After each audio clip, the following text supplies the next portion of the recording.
Hi guys, and welcome to your daily tarot reading for Monday the 16th of January 2023. Thanks for joining me. I want to use the Edgar Allan Poe Tarot, which I think I've only ever used once or twice. Look at this booklet, it's just so dramatic.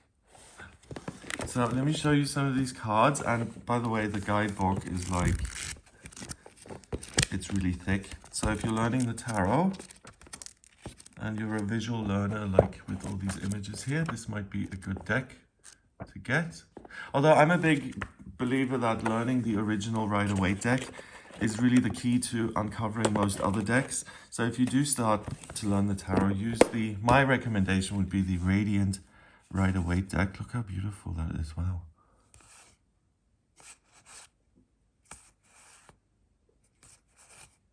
It's not going to be for everybody, but I just think it's amazing. You know, like the whole goth thing doesn't work for everybody. I've always loved Edgar Allan Poe and like little horror stories anyway, so this is a really good deck for me. Let's shuffle the cards a few times here, and then I'm going to choose 3 to see what the day's energy is all about and what you'll be working with here on Monday the 16th. Monday the 16th. Okay, so first we've got the 10 of Wands,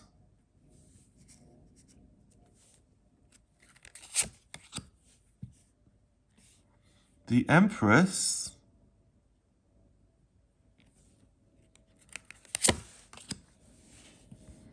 and the 6 of Swords. Oh, interesting. Okay.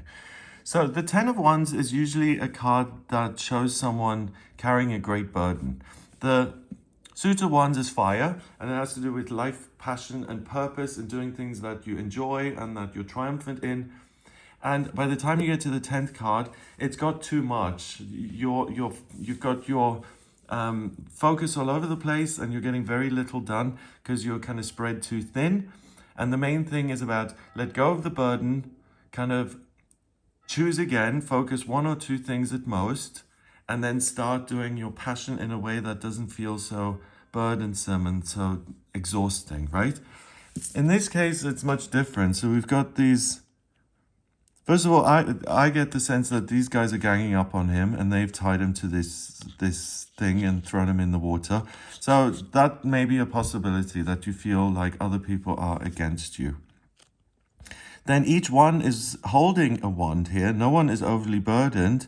So the horrible thing about this is that each person has made a very clear decision that this is going to happen to this person. He may be a criminal, or they're just being awful. I don't know this actual story. So it could be either one. But there's a real sense of risk and being disempowered and having too many lights kind of shining against you. So that's the message I get, that the thing that may be too much is when you're dealing with other people, you may find that there's a lot of resistance, or you may feel like people are ganging up on you, or even like there's a plot to take you down in order to benefit the group, and they're kind of willing to get rid of you to make that happen. We've got all this water here, so this is something that he's been thrown into, and that causes huge upheaval, not just for him, but for everyone. And, you know, with the spiritual laws being what they are, if they're doing something that's criminal here, it'll catch up to them. So that the sea isn't just angry, and these waves aren't just high because of his struggle, but of what's going to happen to each one of these people. That's always what I found so interesting about the Edgar Allan Poe stories, like just some of the nasty, like, vindictiveness of the characters. I always just found super interesting. Okay, then we've got the Empress, the most glum Empress I've ever seen. The Empress is the archetypal mother figure. It's about birth and new beginnings and taking care of others and planting seeds and watching them grow. And it's like this whole thing about love transforms everything. And here again, it's different because we've got the Empress, and her daughter looks exactly like her. She's dressed almost exactly like her. So this isn't like a free spirits, yeah, go and explore the world and become independent and find your own way. This is much more a controlling situation. And here we've got these ruins in the back. So we've got an empress here who's unwilling to let go. So that could happen if you feel like you're being hard done by in a situation. There may be a tendency to really take hold of that and to make it a huge resentment and then to go on this counter-attack mission. So like I said earlier, I don't think that's a good idea because what goes around does come around. And for you to just take like this really negative thing from it and to grip into it, like gripping into anything like that isn't particularly healthy.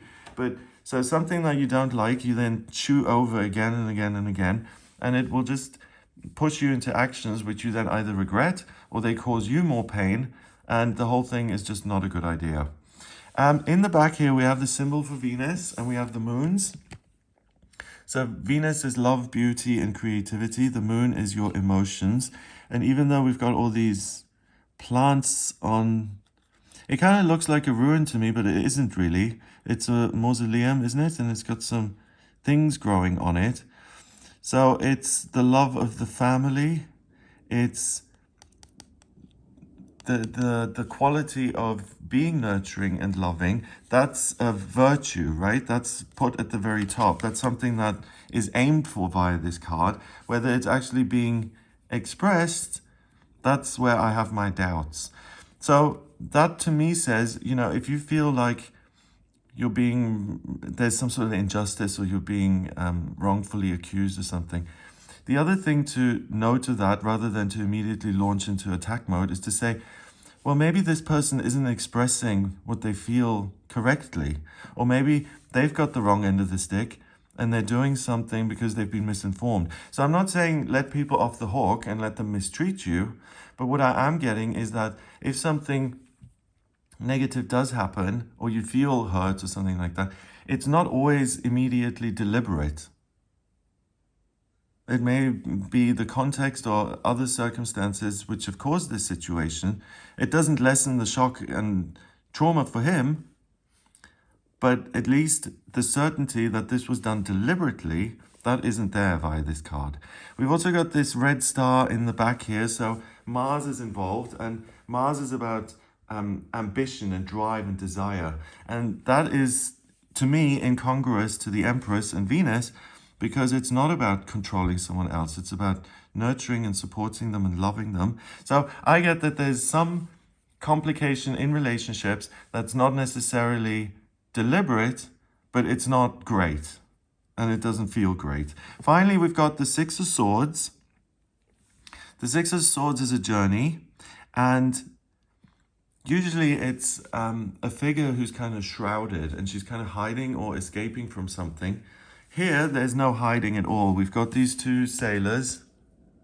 They both look like they're on a mission. They don't look particularly happy. Dogs on board too. And the swords are all over the boat. So it almost looks like they've been attacked or they're about to attack. And that's really the sense I'm getting from this card. After all these things, don't be so certain that you have the full story and that you're entitled to retaliate and to attack someone else. I think that's the one thing the cards are saying is a big no-no, which is interesting because with these two, like if I'm being like mistreated by a parent or if I'm being thrown in the water by a bunch of sailors, of course I'm going to want to retaliate and attack. There was a complete injustice. But the cards are saying that the reasons aren't that certain, and even the situation that's happening, don't be so certain. Because you may get some other information in future which kind of sheds a different light on this and then changes your perspective. So the key thing is to hold off until you have the full story. And not to go on some venge-filled mission or adventure.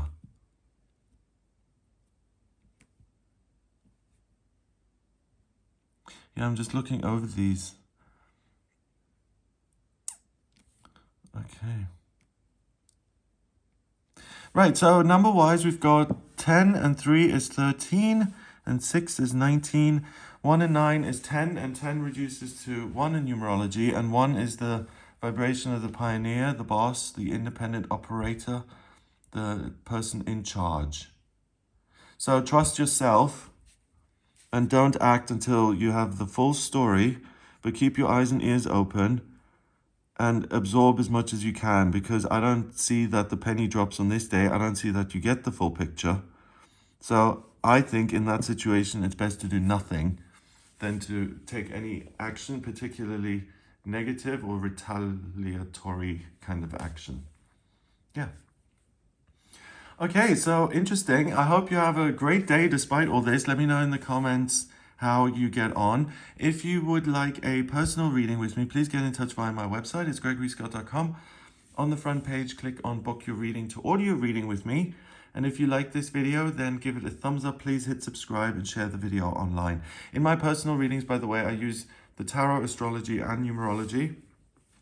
And I use my intuition. I combine all of those things to answer your questions. So if you do have any questions for me, please do get in touch. Have a wonderful day, and I'll speak to you tomorrow.